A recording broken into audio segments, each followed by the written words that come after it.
Alrighty, so in today's video, we will be reacting to a Nike ad. This should be fun.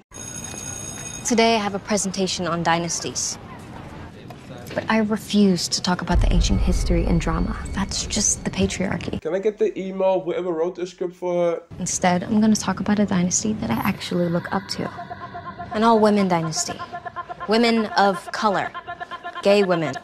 Women who fight for social justice. Women with a jump shot. A dynasty that makes your favorite men's basketball, football, and baseball teams look like amateurs. A dynasty with fire braids. A dynasty with sick style. A dynasty with crazy dimes. A dynasty that makes Alexander the Great look like Alexander the... Okay. Proper historian here, ladies and gentlemen. Forget Miss Nancy, your history teacher. Get your history from a woman of color who thinks the US female basketball team could beat the male basketball team and who happens to be gay, because that's the most important part. Not that it's a sport or anything. The dynasty that's been reigning for the past 25 years. It's undefeated since '96.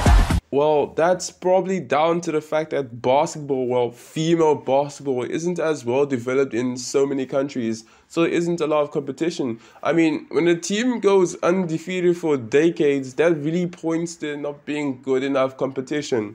The USA basketball women's national team, 7-time consecutive gold medalist. And most importantly, women that make it possible for girls like me to feel like they can be a part of whatever dynasty they want. The greatest dynasty ever. I understand what they're trying to do. They're trying to promote the sport. I still feel like the person who wrote the script needs to see a psychologist, but I understand. Female basketball isn't as popular. It isn't as popping as the male basketball currently. But this is not the way to go about it. You don't have to lie to people and poop on a whole group of people to promote female basketball. Maybe one way to promote female basketball is to have them play right before NBA games. That certainly would bring more eyes to it. I'm not sure if the NBA 2K games feature women on the games, but that would certainly have people paying more attention to the female side of the sport. But in all honesty, this just feels super forced. I don't think the person who wrote the script actually believed anything. Well, okay, maybe a few things, but certainly not everything they wrote. And this is why I appreciate mixed martial arts so much. At one point in UFC history, the biggest star, the highest paid athlete, and the fighter who brought in the most views was a woman. Her name was Ronda Rousey.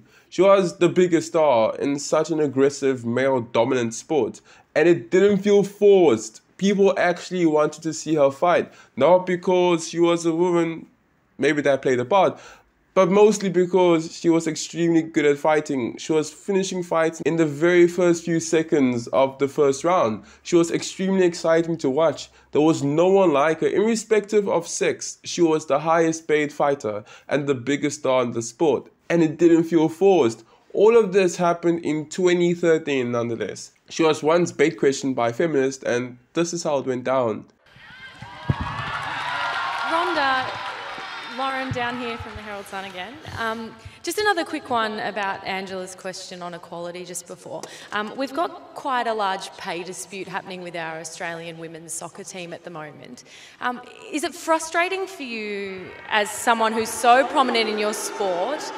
And we heard you say on the Ellen show the other day you are the richest fighter in UFC, that sort of thing is still going on? I think that how much you get paid should have something to do with how much money you bring in. I'm the highest paid fighter not because Dana and Lorenzo wanted to do something nice for the ladies.